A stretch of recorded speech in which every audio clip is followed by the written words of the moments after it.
Ny andiny soratra masina kanan'ny Toriteny dia ny mpanjaka voalohany toko 7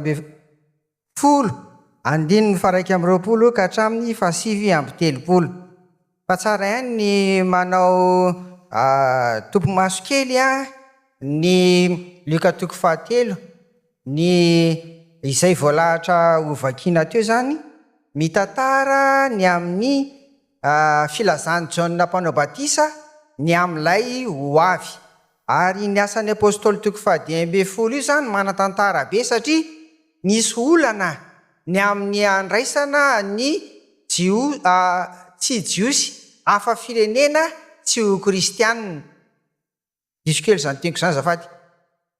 Fandraisana ny hafa firenena ho kristianina, zay zany lay asan'ny apôstôly toko 10 azafady. Misy ireo manenjana hoe ny tonga kristianina raha vao jentilisa izy tsy jiosy dia sady atao batisa izy no forana koa. Zay le izy. De misy indray rehevitra ny tapaka mivoaka avy hoe ho an'ny jiosy ihany ny famorana, fa zao kosa ampy inona ny ampy zany de tonga kristianina? Ampy ny batisa. Zay le izy. Dia manomboka eo amin'ny andininy 220 na hitantsika an'le fanapahan-kevitra ny asan'ny apôstôly toko 10 ty.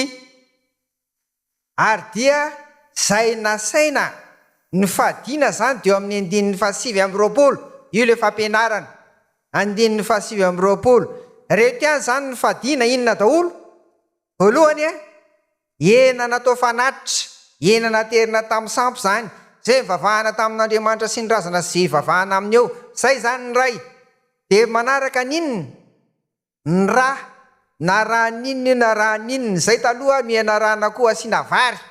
De nandrahoana fa rehefa nalan'ino de tsy nanao an'izany tsony. De inona koa manaraka? Inona ny hitantsika eo? Ny biby zay kendaina no famono azy, tsy elatratra zany. Ary farany ny fijangajangana. De reo netiny zareo nampianarina, netiny zareo nandeha ny Toriteny tany hitantsika am'izay manomboka amin'ny andininy 30 izy reo lahy nandeha nanambara an'izany. Zava-dehibe zany mba tsara ampatsahivina antsika ihany hoe nisy an'izany koa lalàna nataon'ny kristianina voalohany, hitantsika atao amin'ny baiboly. Eny ary andeha arsika hijery ny amin'ny mpanjaka voalohany toko 20, ny andininy 120 sy ny andininy 730. Zany hoe le manomboka azy sy lay mamarana azy zany. Ny baiboly eto am-pelantanako fahitatsika indao vakina ny ery amin'ny tableau ary eo amin'ny écran hitantsika eo. Ny andininy 120 ndao vakina amin'ny anaran'i Jesoa, ary de nakeo amin'ny olona rehetra Eli ka nanao hoe mandra-pahoviana no rosaina ianareo raha Jehova no Andriamanitra manara azy, fa raha bala kosa de manara azy. Fa ny olona naninona? Tsy namaly ary ny olona. Andininy 730 le olona be dehibe vao namaly. Taondray ary mba nareo mamaly an'le izy mafy ary hoe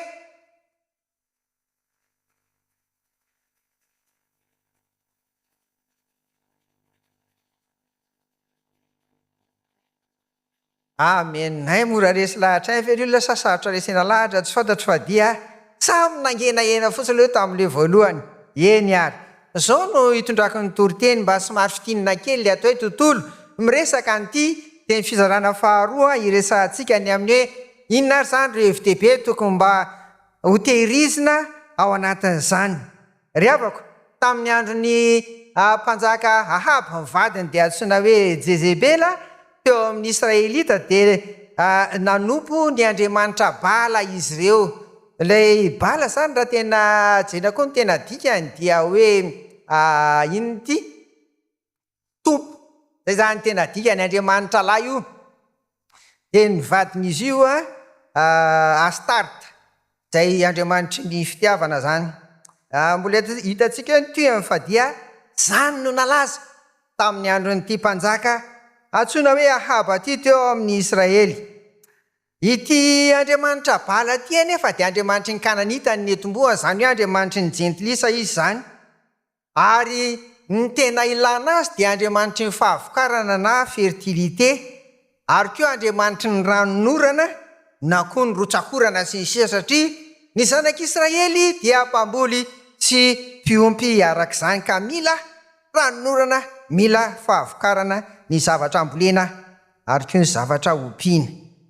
Hitantsika ao anatin'izany ary fa rehefa nanompo ny bala tahaka an'izany izy ireo dia nitenenina teo fa nofaizin'Andriamanitra tsy misy ranonorana na inona fiteniny goty amin'ny teny malagasy na na tete ray azy zany tao anatin'ny telo taona tsy nisy fa dia nofaizin'Andriamanitra ireto vahoakany reto.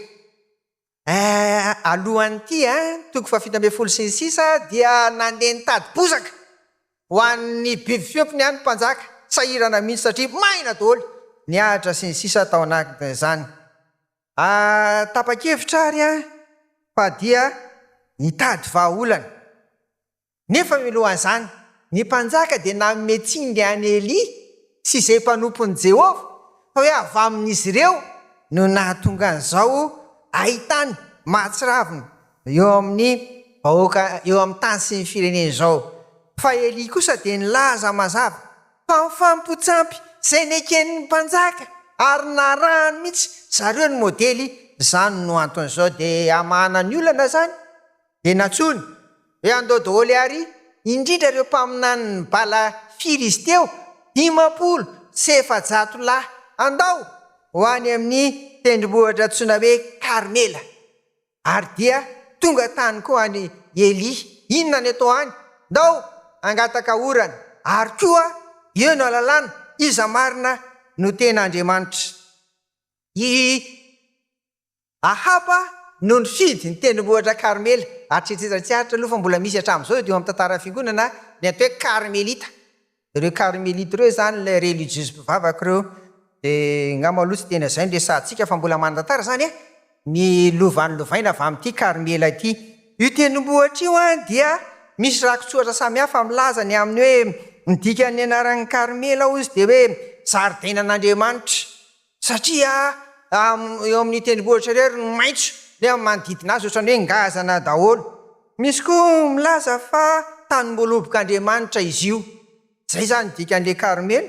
Fa misy koa zany milaza hoe le Karmela koa dia anaran'Andriamanitra, dia ny Andriamanitry ny orana na ny ranonoram-baratra zay mitovitovy amin'ny koa le Andriamanitra bala zay resahantsika teo. Noho izany dia toerana fanaovana fampotsampy tamin'izany koa ity, ary indrindra ho an'ireo bala mpanompo mpanaraka ny fivavahana amin'ny bala ireo zany.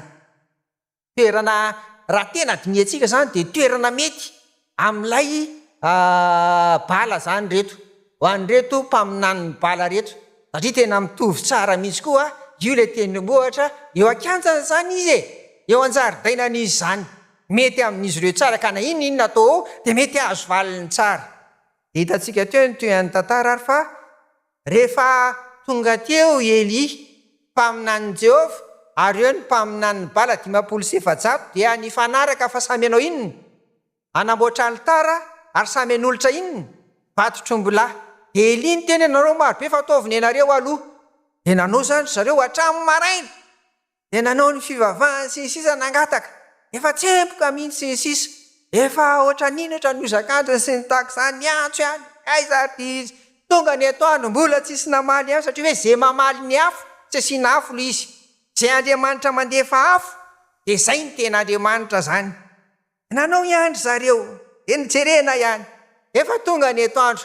Dia hitanareo ny 17 azafady amin'ity toko fa-20 ity, ny 17 dia mampitovy amin'ny olombelona i Eli zany, ampitoviany amin'ny olombelona mihitsy ty Andriamanitra bala ity, sady maneso izy. Hoy izy, metso mafy any aloha an'ity bala ity fa zao angamba soroindresaka izy, angamba miavela. Ozy ny baiboly any amintsika an'iny le teny gasy iny, le amintsika zao inona ary zany te malagasy sana iny zany miavely zany fa raha jereny zany amin'ny teny tonga de atao mahitsy be de makany amin'ny toalety de sy de tavela any ary izy mamaky gazety ngamba tsy fahatra de zay zany le te sao de miavela koa izy ka tsy ao ary mbola ampinainy koa sao de matory ary izy azay le Andriamanitra ny banao ataovy any sady mitetika ny tena ny zala satria ao anatin'ilay fomba nympona anazy koa zany zany hoe raha fitinina fotsiny de zao zany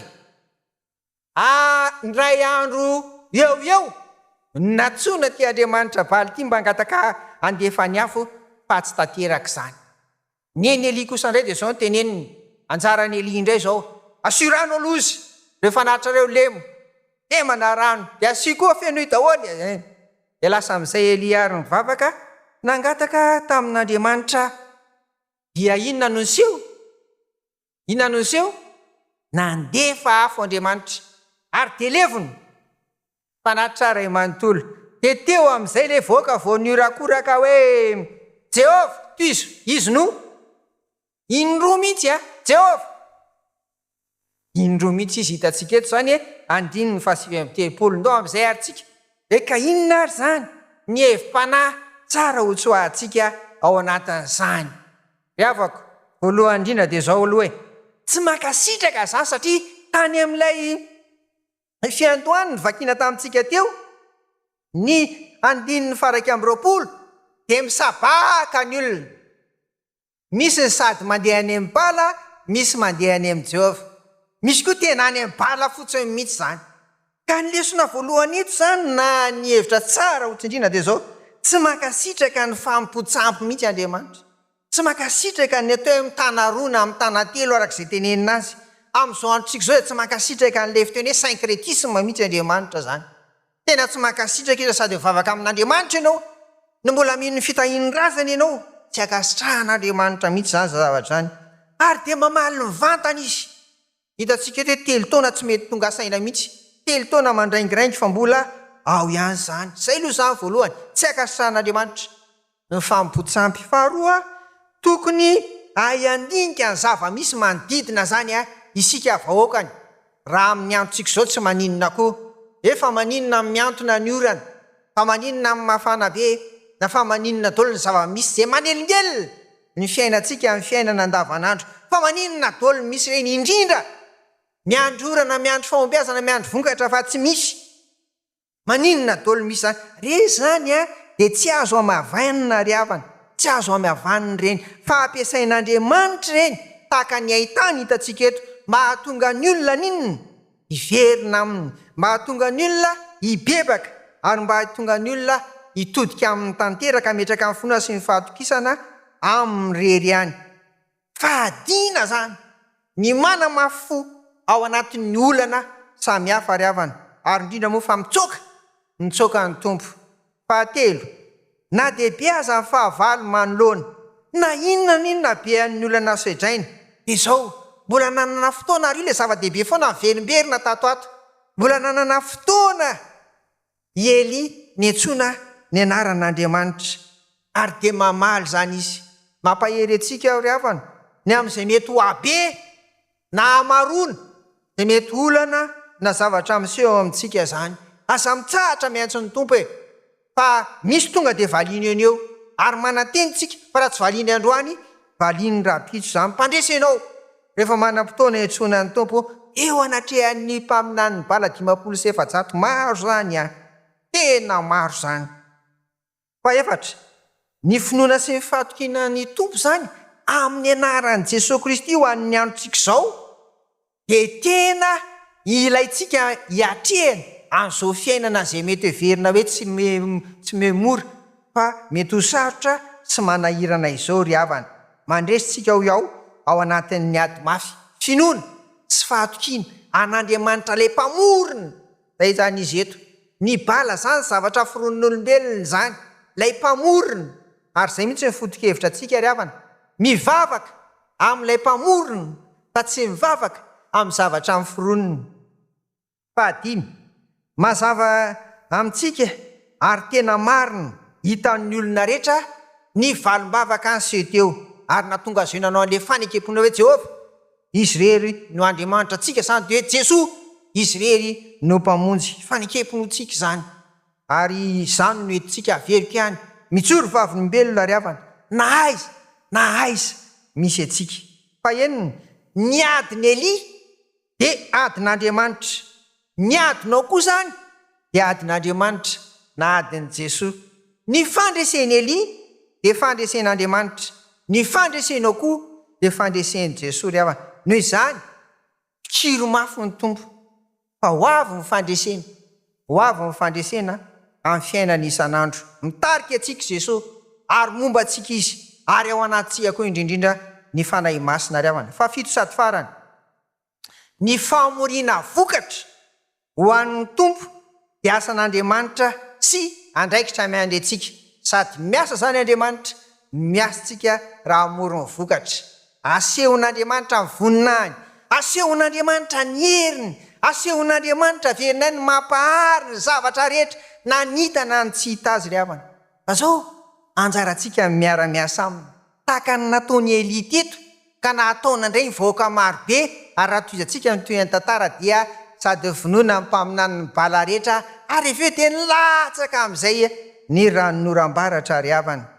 Aokary indrindrindrindra voalohany, aoka isika mba tsy ajoro tsara zany. Zay koa zany le endrika an'le hoe fidio Andriamanitra teto le nanomboantsika nyity andiny soratra masiny ity amin'ny mpanjaka voalohany 7:20. Fadina zany le misabaka, fa tena mijoro tsara tsika, ary isorana tsika fa na dia lahy deriva aza, mbola mijoro tsika amin'ny tongotra roa noho ny finoana an'i Jesosy tompo. Faharoa, aoka hosahy tahaka ny Elia koa sika, hijoro ho mpanompon'Andriamanitra, na dia maro aza no mivadika taminy ry havana. Fa azo vokatra isika, dia hitaona an'ireo le afo ireo indray, ka ho resy lahatra izy tahaka an'ireto vahoaka maro be reto. Jesosy Kristy no hampamonjy, tsisy afa-tsy izay eto amin'ity tany ity. Ho an'Andriamanitra rery ny voninahitra ry havako, ary ho amintsika koa sarene ny fandresena ao amin'i Jesosy tompo. Amen. Récolté pour le Seigneur, 1 Roi 18, 21 à 39. À l'époque du roi Achab, les Israélites adoraient les deux Baals, une divinité païenne qui était le dieu de la fertilité, de la pluie et des tempêtes. Pour le peuple de Dieu, 3 ans de sécheresse était la conséquence de cette idolâtrie. Le roi accusait le prophète Élie d'être responsable de ce malheur. Pour résoudre ce problème, le roi convoquait les 450 prophètes de Baal sur le mont Carmel pour demander la pluie et pour démontrer qui était le vrai Dieu. Élie aussi était là parce qu'il précisait que c'était Achab qui, par son idolâtrie, a provoqué le malheur d'Israël. Le mont Carmel a été un lieu de culte de toutes les religions qui se sont succédées en Palestine, et en particulier pour ceux qui vénéraient Baal. Carmel était le nom d'une divinité de l'orage et de la pluie, comme le Baal. En fait, c'était un lieu favorable pour ceux qui adoraient Baal. Pendant presque une journée de demande, le dieu païen ne répondait pas. Quant autour d'Élie, le feu de Dieu, créateur de toutes choses, tombait sur son sacrifice et le consumait. Alors, le peuple criait 2 fois, « C'est l'Éternel qui est Dieu, c'est l'Éternel qui est Dieu. » Voici donc, chers bien-aimés dans le Seigneur, quelques idées à retenir. Premièrement, notre Dieu n'accepte et ne tolère pas son peuple qui va servir un faux Dieu. Il le châtie directement. Deuxièmement, le Seigneur a utilisé la sécheresse pour révéler sa grandeur et sa puissance, mais le peuple a préféré continuer à adorer les idoles. Pour nous, la génération actuelle, n'ignorons pas les circonstances qui nous entourent. N'endurcissez pas notre cœur. Revenons vite à Jésus. Troisièmement, comme Élie, osez invoquer le nom de l'Éternel pour remporter la victoire. Quatrièmement, la foi et la confiance en Dieu sont le gage de la victoire dans le combat. Cinquièmement, la réponse de Dieu est authentique et immédiate. Au nom de Jésus, il ne nous abandonnera pas. Amen. Sixième, le combat d'Élie et le combat de Dieu. La victoire d'Élie et la victoire de Dieu. C'est pourquoi nous sommes vainqueurs avec Jésus sous la direction de la Saint-Esprit. Amen.